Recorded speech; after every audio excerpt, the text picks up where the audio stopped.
Welcome to Mitchell Maths. In this video we're going to have a look at enlargements. When we're given enlargement questions, there's two things we need to look for. One of the things is the scale factor and the other is the centre of enlargement. What the scale factor means is how much the shape has been enlarged by. So for example, if something was enlarged by a scale factor of 2, you'd need to multiply all the sides by 2, so the sides would be twice as big. And if it was scale factor 3, you'd multiply the sides by 3. You can also have fractions, so you could have scale factor 1/2, where you'd multiply all the sides by 1/2, so all the sides in the new shape would be half the length. As we can see on this question, enlarged shape A by scale factor 4, well, if it's been enlarged by scale factor 4, we know that these sides that are basically one square length at the moment, after the shape has been enlarged, they will be 4 squares long. And so basically, if you had a 1 centimetre shape and you enlarged it by scale factor 4, the new shape, the sides would be 4 centimetres long. The centre of enlargement is also important because that's going to determine where we draw the enlarged shape on the grid. In this case, we're enlarging it from the origin, which means the centre of enlargement is at 0, 0. And what we're going to do is we're going to count the squares from the centre of enlargement to different points and then mark it on the grid so we know where to draw our shape from. So for example, let's take this point here. If we go 1 across and 2 up, then we get to this point here. Therefore, if we're going to enlarge it by scale factor 4, we need to go 4 times as far across and 4 times as far up. So if we went 1 across, well, 1 times 4 is 4. So 1, 2, 3, 4, it gets us to here. And then we need to go 8 up because we went 2 up. Scale factor 4, 2 times 4 is 8. 1, 2, 3, 4, 5, 6, 7, 8. So our point is going to be here on this shape. Let's have a look at another point. We'll take this point, for example. It's 2 across and 2 up. Well, if we times those lengths by 4, it'll be 8 across and 8 up. So we'll go 1, 2, 3, 4, 5, 6, 7, 8. And then we'll go 8 up, 1, 2, 3, 4, 5, 6, 7, 8. And it gets us to our point here. We'll have a look at this point here. Well, that's 1 across and 2 across and 1 up, which will be 8 across and 4 up. Well, we'll just go to the blue mark and then count 4. 1, 2, 3, 4. And it's going to be this point here. We'll now have a look at this side. Well, it's 1 across and 3 up. Well, so it'll be 4 across and 3 times 4 is 12. Well, that red mark is 8 the way up. 1, 2, 3, 4. And you can probably see a pattern here because basically this shape is just going to repeat this shape here. Only that all the sides are going to be lengths of 4, and we could start filling that in. And yeah, we just know we basically know what the shape's going to look like. So it's not necessary, you don't need to do every single point. And of course you do it with a ruler, and you should get something that looks like this in the end. So as you can see, all the sides are 4 times as long as the original shape, and it's been enlarged from the centre of enlargement, which is 0, 0 in this case. Right, for the next one, it's enlarged shape A by scale factor 1/2. So we're using a smaller fractional scale factor here. From the centre, 5 minus 7. Right, so all the sides are effectively going to be multiplied by 1/2, or you could say divided by 2, because that's the same thing. And we're going from the centre, 5 minus 7. So I'm going to just mark the centre on the grid. So we're going to start 5 And then we're going to go down to -7. So I've just marked an X at the centre of enlargement. And we can do the same thing here. If I mark this point, and that point is, well, it's 8 up and it's 8 across. Because we're going half the distance, it's going to be 4 up and 4 across. So I'll count 1, 2, 3, 4. 1, 2, 3, 4. So that point's going to be here. If we have a look at another point, this point here, well, that's going to be, it's going to be 4 more up. So that'd be 12 up and 8 across. Well, if we do half of that, that's going to be 6 up and 4 across. So if we go 1, 2, 3, 4, 5, 6, and then 1, 2, 3, 4, that gets us this point here. And we'll do one more point just to, we'll do this point here. So that point is 8 up, and it'll be 8, 9, 10, 11, 12 across. So that's going to be 4 up and 6 across. So 1, 2, 3, 4, 5, 6. And you can sort of see the pattern. You're just drawing all the sides, but they're going to be half the size of the original. And if you do that with a ruler and neatly, you should have something looking like that. So that's how you enlarge by scale factor. So it's pretty much the same method. You're just multiplying by a half instead of multiplying by a whole number.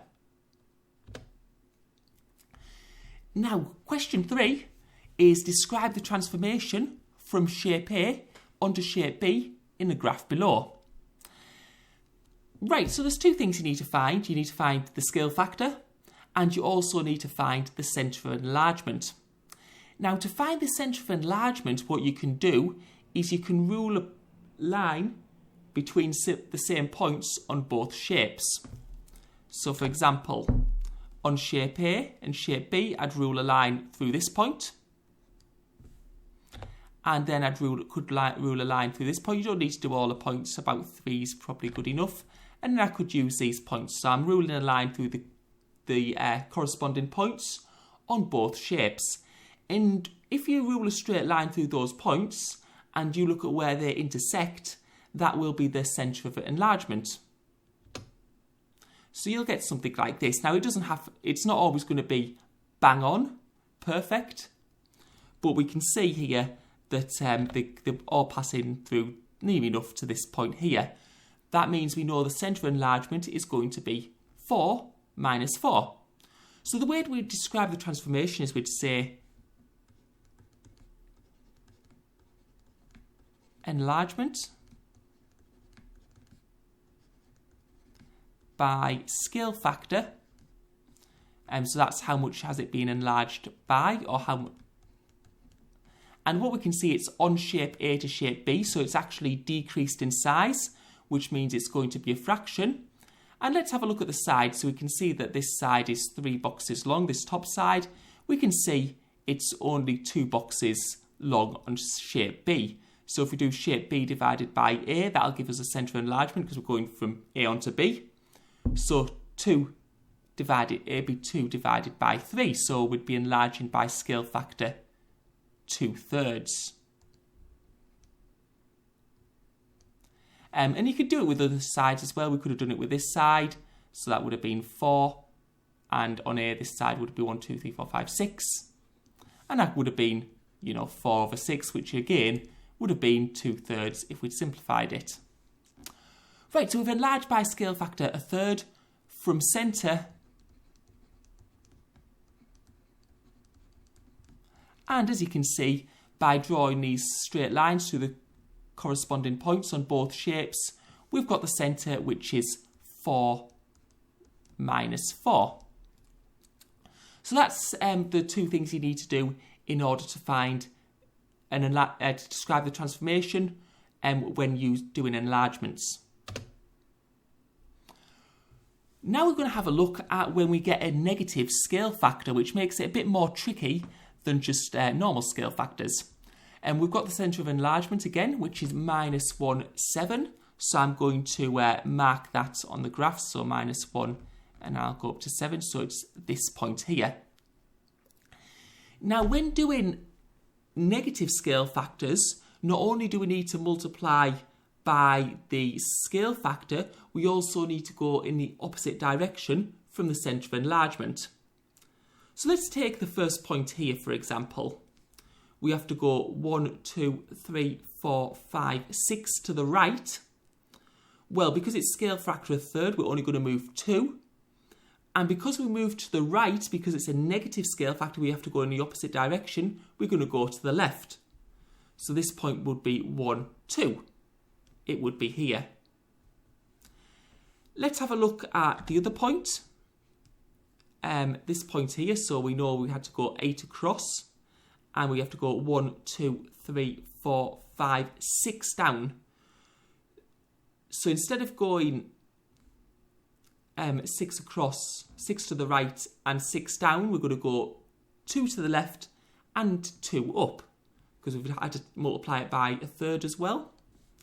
So 1, 2 and 1, 2. We can see that point's here.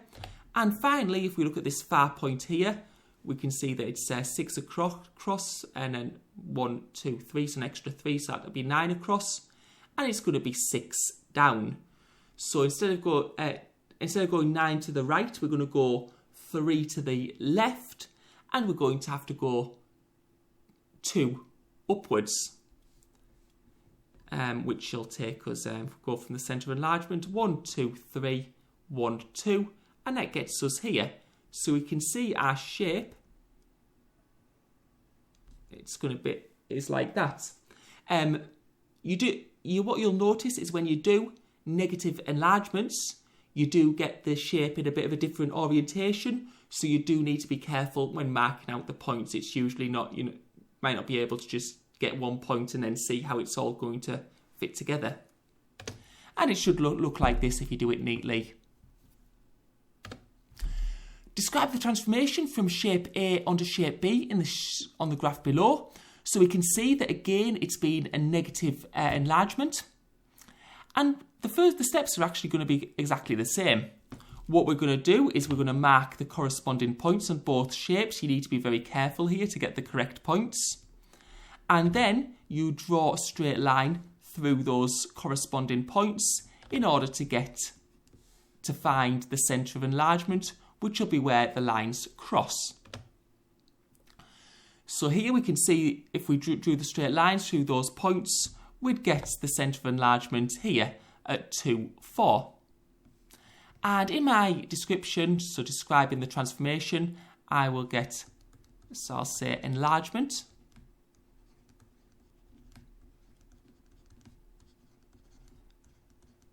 by scale factor. I'll need to have a look at the sides to see what they've been multiplied by. So we're going from shape A onto shape B, so we can see the shape's been enlarged. If we have a look at this side, it's 2 and 4. So if we do 4 divided by 2, that gives us 2. So it's been enlargement by scale factor 2 from the centre. And we've worked out the centre here, which is 2, 4. And yes, it's going to be a -2 because the scale factor is negative. Right, so that's how you do it. So the transformations, when you're describing them, it's quite similar for negative scale factors as with positive scale factors. Rule a line through the corresponding points, and where the cross will give you the centre of enlargement, and then look at the sides to find out how much it's been enlarged by. Right, thank you for watching. I hope you found that helpful. If you liked the video, please hit the subscribe button. And for practice questions, visit my website, www.mitchellmathsandscience.com. The link is in the description.